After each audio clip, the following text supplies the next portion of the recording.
In this video, we're going to talk about 20 of the absolute best science fiction movies you can currently catch included with Netflix. It will include a handful of Netflix original movies that I consider to be criminally underrated, as well as some of the absolute best science fiction movies released in recent years. This video is sponsored by Every Plate, but I'll tell you more about them later in the video. Right now, I want to start with my number 20 pick, which is a Netflix original movie with some really interesting elements in it.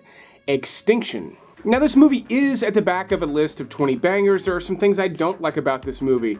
The fact that Michael Pena is the lead and he's not nearly as funny or charismatic as he typically is, and I honestly don't think he was a great pick for this movie as much as I like him. It is best to keep in mind this is a lower budget Netflix original movie. It does have some big effects in it, but for the most part, you're looking at the story here. It starts off with plenty of mystery and is really interesting, and then ultimately goes to an even more interesting place. Kind of reminded me of like old Twilight Zone episodes in terms of story, and I honestly wish I had seen a sequel to this one. I think there was potential for the sequel to be better than the first one. That said though, for a number 20 pick, this is a pretty dynamite selection, especially for a Netflix original. But my next pick on this list is an action-packed, big-budget adventure movie that comes from China. It's titled Warriors of Future. Now, this is not a great movie on the whole, but as far as a big budget shoot-'em-up alien movie that you can catch included with Netflix, this has tons of action in it, and it's mostly animated. I mean, this is not a movie that you're going to just remember for decades like some of the picks on this list, but if you just want to watch a wild, kind of over-the-top action sci-fi movie on Netflix, again, this one's from China, was a big release over there, and makes for a pretty cool action flick right here on Netflix.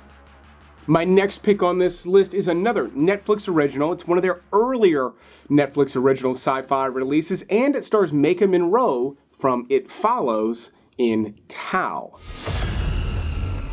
What do you want from me? I need you to complete the project. And what if I say no? Then your stay in my home will be brief and unpleasant. Now, Maika Monroe makes this movie work for me. I'm a big fan of hers. I really like everything that she does, and Tau is no exception, but you've also got Ed Skrein, who you probably recognize from Deadpool and a bunch of other things. He is a highly underrated actor. It's not on full display in Tau, but I've seen him in some small roles recently that absolutely blew me away.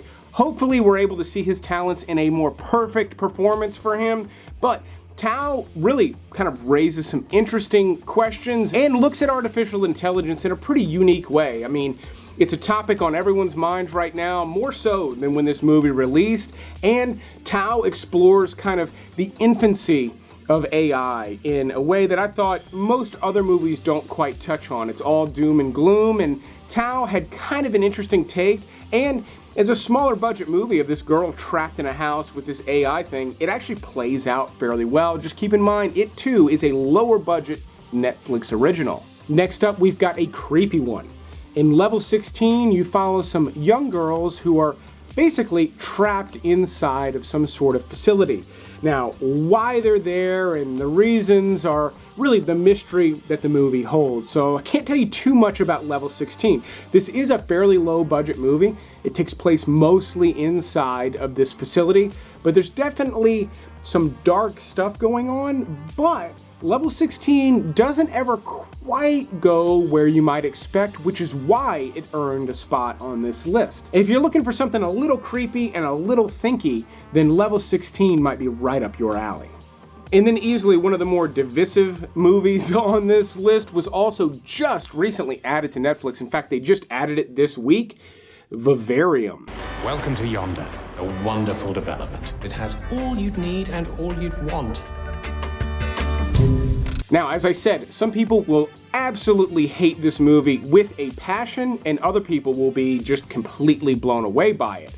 If you find that you typically like weirder, thought-provoking movies, then Vivarium might be up your alley. There are some grating elements in this movie though, including a screaming child that is just absolutely insane. But for any of you that have kids at home, the metaphor in this movie rings maybe a little too close to home. It's got a beautiful production design and some pretty great performances from Jesse Eisenberg and Imogen Poots. But if you've ever found yourself to be repulsed by the weirdness of a movie, or you've ever said the words, "That movie wasted 2 hours of my life," I can almost guarantee Vivarium is not going to be for you. But I'm willing to bet that today's sponsor, EveryPlate, is a good fit for a lot of you. And that's because EveryPlate is actually a meal subscription service that delivers all of the fresh ingredients you need for restaurant quality meals delivered directly to your door. And yes, the food's delicious. I'll tell you about some of the meals I've cooked recently in a second, but the more important thing is that EveryPlate is incredibly affordable. Not only do they have low prices and don't really waste your time on fancy ingredients and organic stuff you don't need, they also give you the exact amounts you need for these recipes with no overages, which means there's no food waste and you're not having to overbuy based on package sizes at the grocery store. And EveryPlate lets you pick from 25 different meals that rotate out every single month, so you'll never get bored. And they allow you to make substitutions. You can change the meats, sides. You can even add on desserts like cheesecake. This is actually a breaded buffalo chicken breast that was a little more complicated than most EveryPlate meals, but worth all the effort. This was so delicious. My wife loved it. I actually had to make it a second time afterwards because she wouldn't stop talking about it. I also made this incredibly simple burger with a garlic mayo and caramelized onions. Simple recipe, but so delicious. Again, I'll be doing the mayo and the onions on future burgers easily. And not only is EveryPlate affordable, but my viewers can pay as little as $1.49 per meal when they go to everyplate.com and use my code 49FLICK. Or just use the link in the description and type in that code 49FLICK again to pay less than $1.50 per meal. And not only do I love almost all the food I've received from EveryPlate, but I actually make some of this stuff on my own with ingredients I bought from the grocery store because they're that simple to make and that delicious. So there's added value there. Again, go to the link. You'll pay $1.49 per meal with your first order. It's a great deal. But speaking of great stuff, let's talk about the top 15 movies on this list. My next pick takes place in the year 2192 in South Korea. It's a dystopian wasteland run by robots. Basically, think Skynet has taken over. We've got the robot wars you're used to seeing from movies like Terminator. Yet, to combat these robots, they're trying to train an elite soldier, raising a lot of interesting questions about the future of not just artificial intelligence, but the merger of humans and machines also gets addressed here in some fairly effective ways. This one is packed with some dazzling action sequences. Just like Warriors of Future, they're all animated. It's not like it's top-notch stuff, but Yoon-E has some fairly thought-provoking story elements, whereas Warriors of Future did not. But if thought-provoking is your thing, then you're going to want to check out one of the earliest Netflix original sci-fi movies, Ark. You don't have to believe me, but I need you to trust me. Hannah! They shot you.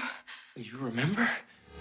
This is an incredibly low-budget movie. Not only does it all take place in one location, but it's basically just a house. It's not a particularly special location, but this one deals with time travel, and like most good movies about time travel, Ark takes a slightly different approach, resulting in a wildly different movie. This one's got a little bit of a Groundhog Day element, but it's done really well, especially for something at this budget level, meaning you're never quite getting bored even though you're reliving the same events over and over again, and Ark ultimately delivers. This is one of the better Netflix original sci-fi movies they released early on when they were doing original movies, and still holds up as a solid pick that will remain on Netflix indefinitely. But my number 13 pick on this list also comes from China.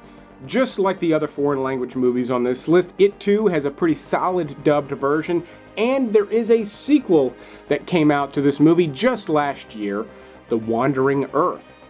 Now this is a disaster movie. Think movies like Independence Day, The Day After Tomorrow. If you like movies like that, you're gonna love The Wandering Earth.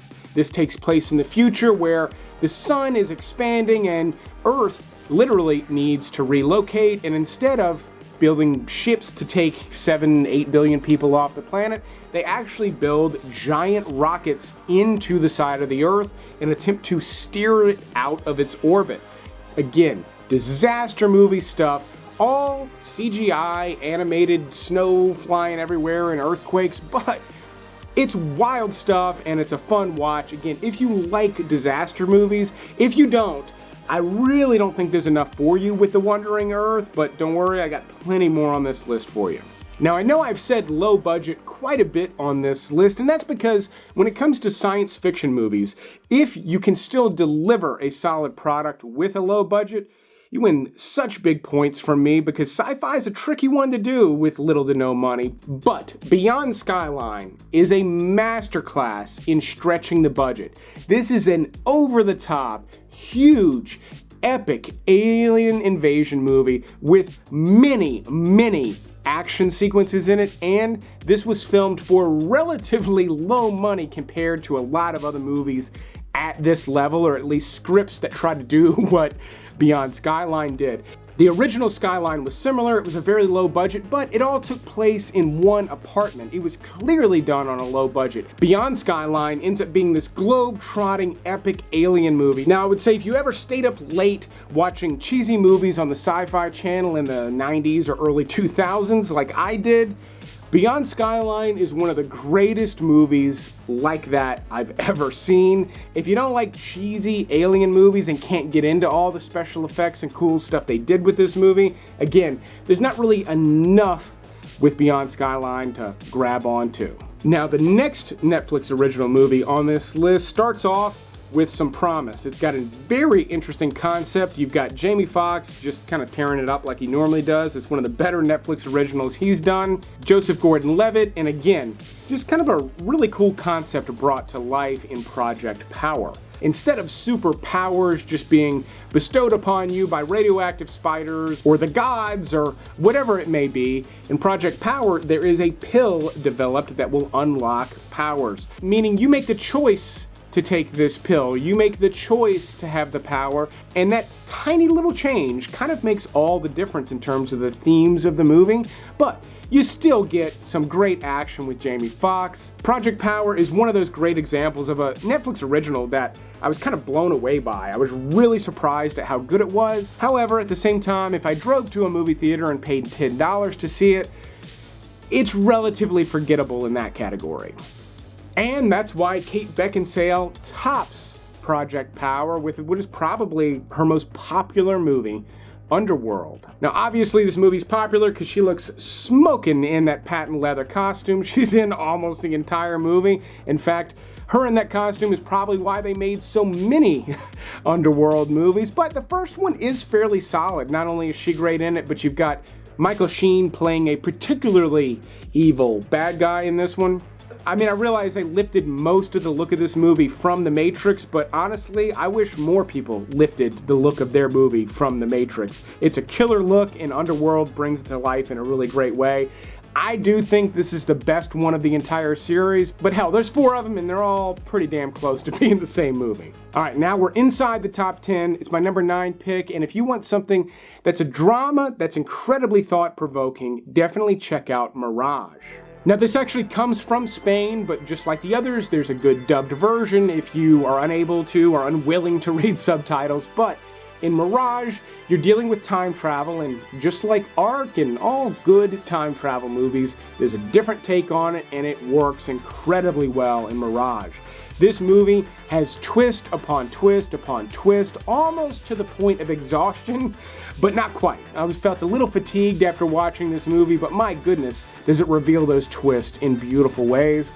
This one is more of a drama. Again, it's like a Spanish language drama, but it revolves around a lightning storm and again, some time travel elements, so it's solid sci-fi stuff. Now, again, this made it all the way to my number 9 pick, ahead of some really killer movies, and it is more of a drama. The sci-fi stuff kind of fades into the background, but if that sounds like you, Mirage is an excellent one. And then my number 8 pick is one of the more fun movies they recently added to Netflix, Warm Bodies. Be dead.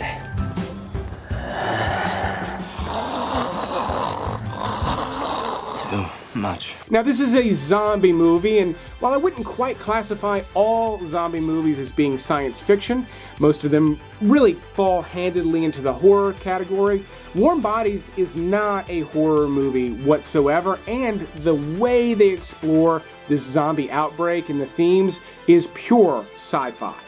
Not only that, but it is so much more relevant today than it was back when it was originally released and back when the book was originally written. I won't spoil it and explain how, but it'll be crystal clear when you watch the movie. This is sort of a PG-13 teen romance movie that came out really on the heels of the Twilight movies, but it's so much cooler and has so many great elements in it, including some really great humor that you just didn't get from the Twilight movies. And then my number 7 pick is one of the more badass movies on this entire list. Stars Gerard Butler in Gamer. Now this too is one that feels eerily more relevant today than it would have back when it was originally released, because in this movie, Gerard Butler actually plays a prisoner who's, on death row or sentenced to death in this sort of dystopian future, but instead of just injecting him or whatever they would do in the future, they actually have him perform in this live action video game.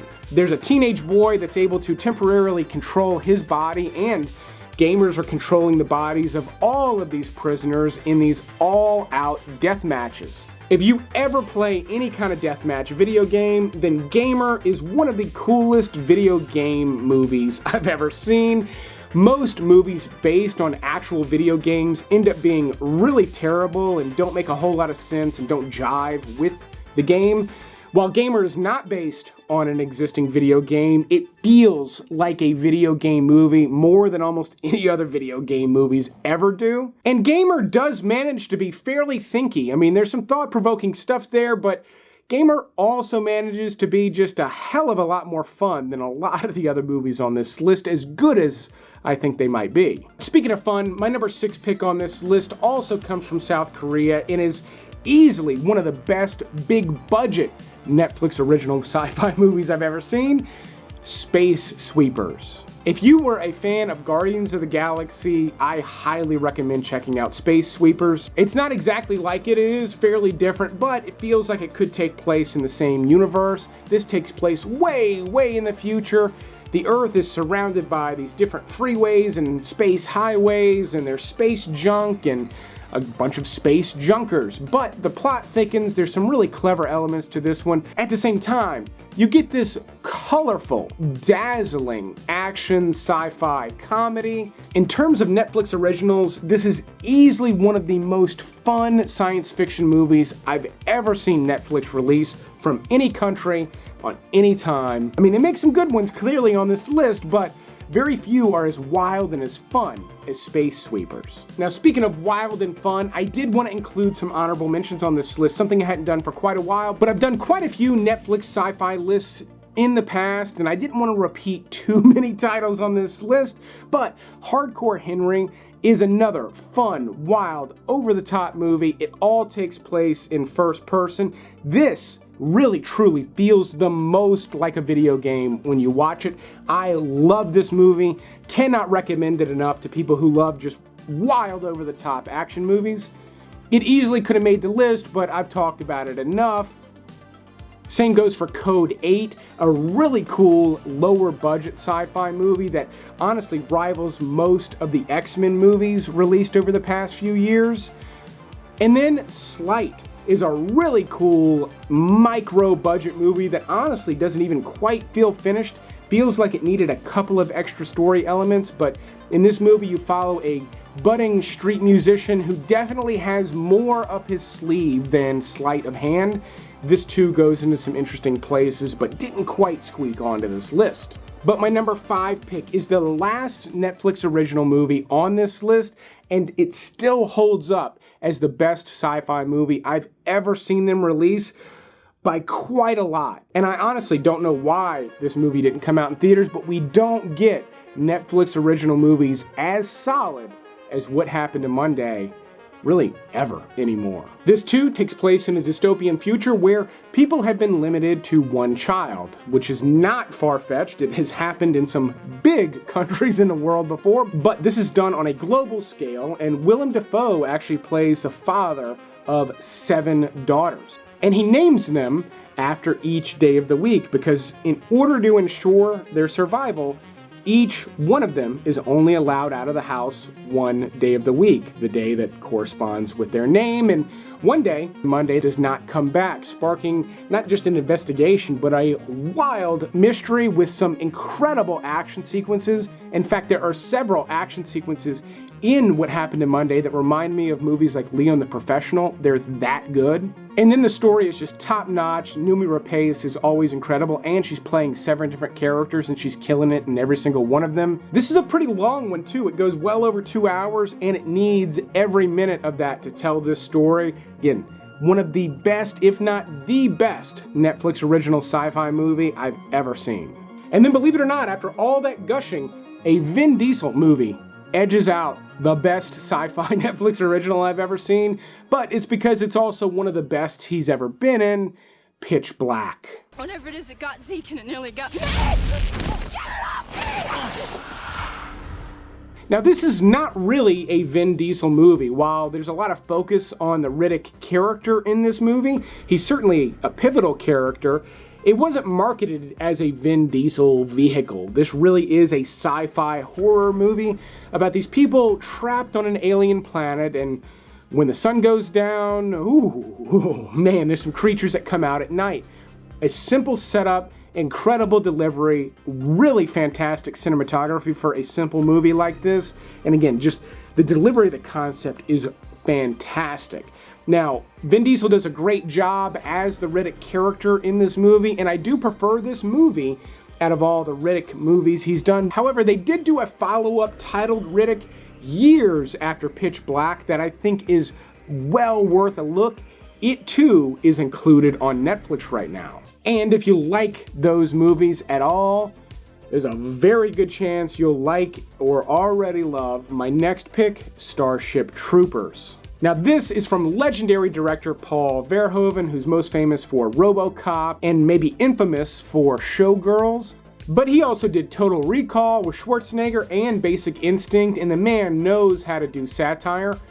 Starship Troopers being the greatest satire he ever created. It's arguable, I should say. I mean, I really do like RoboCop, but Starship Troopers touches on so many elements. And what I really love about Starship Troopers is you can completely turn your brain off and just watch a wild alien movie with Marines shooting up bugs, and it's a fun watch. He delivered a great sci-fi action movie. At the same time, though, there's a lot of clever satirical elements that make a lot of sense the more you think about them. It, too, can be a thinky movie, even though it has this veneer of a cheesy sci-fi movie. There's actually a lot of thought that went into the creation of this thing, making it just a top-notch flick that, again, is just fun to watch if you want to turn your brain off, or fairly thought-provoking if you want to explore some of the themes of fascism and all of that stuff built in to Starship Troopers.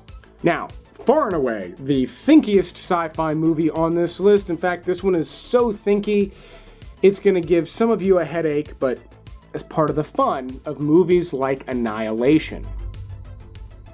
Can you describe its form? No. Now, this was directed by Alex Garland, not long after he directed Ex Machina.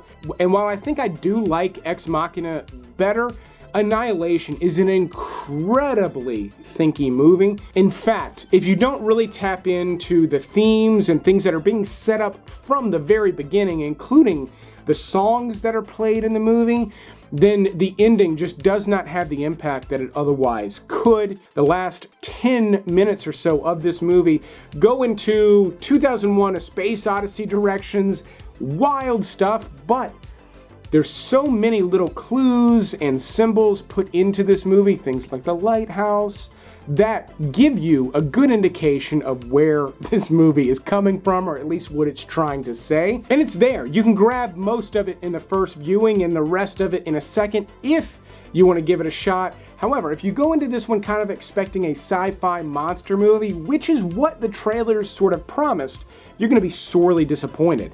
Those elements are in there, but that's far from what the movie is about, and those elements never going to quite satisfy you the way you would want. However, if you tap into why this alien thing exists and what it's trying to do, then I think you'll be a lot more fulfilled with Annihilation. Now, my number one pick on this list is far and away my favorite action sci-fi movie of all time, which is really saying something because that also happens to be one of my all-time favorite genres.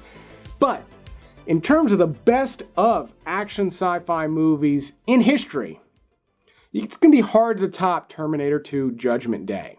Come with me if you want to live.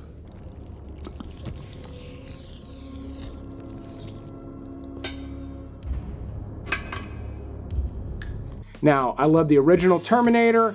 I like some of the follow-ups, but my goodness, this franchise has never come close, not even close, to recapturing the magic of Terminator 2 Judgment Day.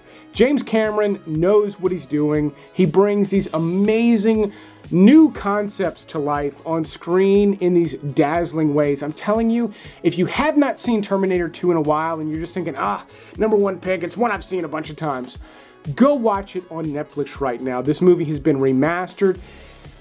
For something to have come out in the early 90s, it's amazing how good this movie looks today. It's sharp, it's crystal clear, it's some of the earliest CGI ever seen in movies, and I know it's a simple thing with the liquid metal, but it still looks convincing today, and it's because they did such a good job of meshing practical effects with the CGI. If it's been a while since you've seen it, click it on Netflix before it's gone, because a lot of these titles will be leaving sooner or later. So also make sure you've clicked that subscribe button and maybe the bell icon so you get notified when these videos release and you don't miss the movies before they're gone. But that is a list. Thanks to Every Plate for sponsoring another video. Don't forget to go check out their link in the description below. But I will keep making these videos as long as you keep watching them. Thanks for checking out this special Netflix episode, and you will see me on the next one.